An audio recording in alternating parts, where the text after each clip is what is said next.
Ladies and gentlemen, what's good? We're back with another Call of Duty mobile video. Hope you guys are having a fantastic day today. Fanny has decided she wants to be in the intro again. This is Fanny's way of saying, guys, please subscribe to get us to 1 million. oh my gosh, you're so needy. It's like she can sense when I'm recording an intro. Hey, I have to record. Thank you. Oh, you want them to like the video too? Okay, sounds good. It's that time of the season again. We got our top 5 guns for Call of Duty Mobile coming at you guys. We got a lot of buffs and nerfs, and they didn't necessarily impact the top 5 guns a ton, but there's definitely some that you guys need to know about. She escaped.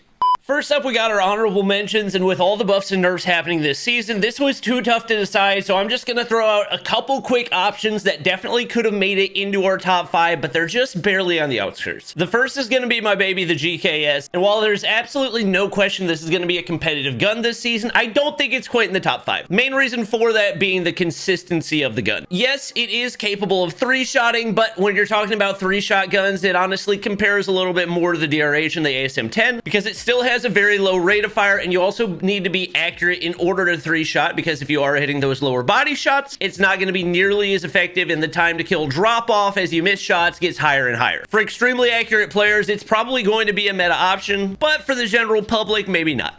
We've also got the M13, which is getting bumped out of our top 5 because of a buff to one of the guns that I think is a much better replacement option. But with that being said, M13 is one of the easiest to use guns in the game with a high rate of fire and pretty much no recoil.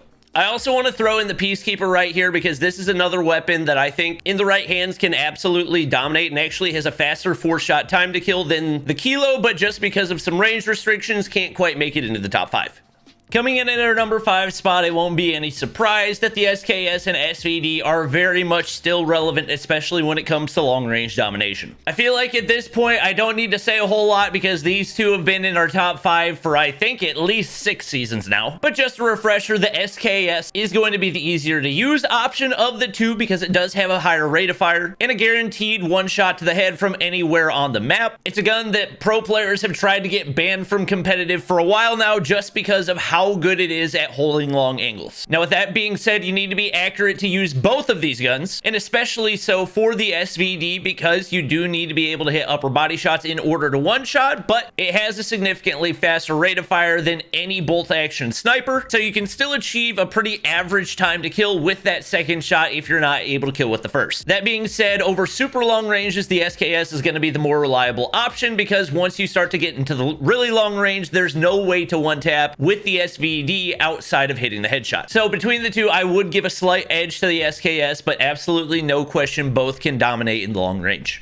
Coming in at number 4 might be a controversial take, but realistically, I think at this point in the game, the gun is kind of overrated. I've got the Kilo assault rifle. Now, don't get me wrong, the Kilo is incredibly consistent and probably easier to use than some of the guns on the list. There's no chance of you getting a 5-shot kill inside of 26 meters. It's got amazing bullet spread accuracy, and if you're ridiculously accurate and hit 2 headshots, you can get a really fast time to kill, but let's be honest, that's not going to happen consistently. At 267 milliseconds, the 4-shot time to kill for the Kilo's not really all that fast. The ease of use of the gun is the main thing that does keep it in our top 5, and because of some of its attachment options and the fact that it does have the best bullet spread accuracy of any assault rifle in the game, there's no question it's still going to be able to dominate in the long range. However, up close you will struggle pretty significantly at some of our SMG options in our top 5, so because of that I can't put it any higher. Now, coming in at number 3, it's a gun that we haven't seen in our top 5 probably since OG Season 3 of COD Mobile, and that's going to be the AK-117. We already made a video about how big the buff to the AK-117 is, but just to break down some of the numbers for you guys, this season's buff to the AK-117 did a couple of different things. Number 1, it added a separate higher multiplier for shots to the chest and the lower arms, which are actually the 2 easiest zones to hit out of all the upper body. Typically, the arms will be placed somewhere in front of the torso, so if you're trying to shoot at somebody's gun, more than likely you're going to hit their lower arm. 1 shot in that zone and you're going to be able to pretty consistently 4-shot with with the AK-117, so it is going to be a higher skill gap assault rifle, but especially in the hands of accurate players, this is actually going to outclass the M13 and the Kilo in a lot of situations, especially given the fact that that range goes all the way out to 20 meters at this point. The fact that the AK-117 now has a 234 millisecond time to kill means that it's going to be pretty significantly faster than both the Kilo and the M13, which are at 267 milliseconds and 275. And while the time to kill does start to drop off, with it being a 312 millisecond time to kill when you're 5-shotting, you also have to keep in mind, because it has a faster rate of fire than the Kilo, that means it's also going to drop down your average time to kill because there's more punishment value. All that to say, I've got a feeling the further we get into the season, the more pro players especially we're going to start seeing use the AK-117, and as players start to master it in rank, there's no question it's going to start to take over.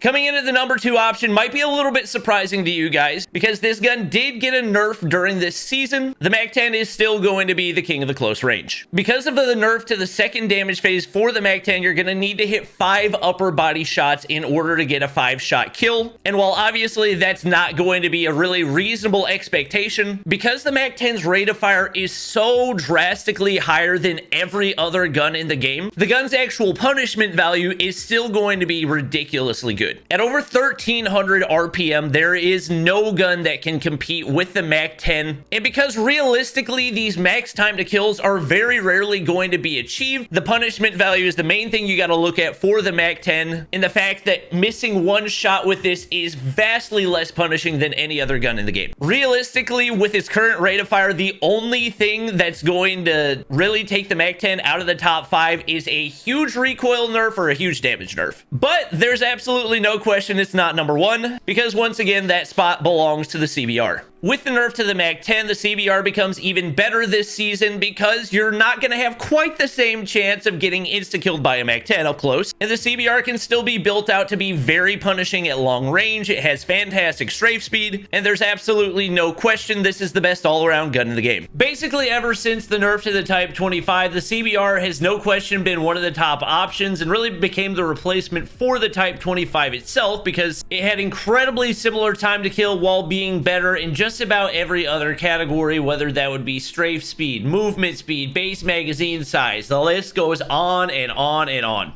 The 50-round base mag is obviously a huge advantage as well, so you can take multiple gunfights from multiple ranges because of how good its damage spaces out. If I had to guess, more than likely by the end of the season, ranked is going to probably be 5-man CBRs. Or I guess rather 10-man CBRs, because it's going to be both teams. Now, I will go ahead and say this is probably the one season where there's not really going to be a super definitive top 5 guns in Call of Duty Mobile. So if there is a gun that you guys feel like I left out, maybe one I should have had higher on the list, maybe one I had a little bit too low, please let me know down in the comments below. Appreciate all the love on the videos recently. It's been actually way more than I've expected, and you guys are definitely getting us on our way to 1 million subscribers. But that's going to be it for the video. Hope you guys enjoyed. Drop a like if you did, subscribe if you haven't already, and I'll see you guys in the next one.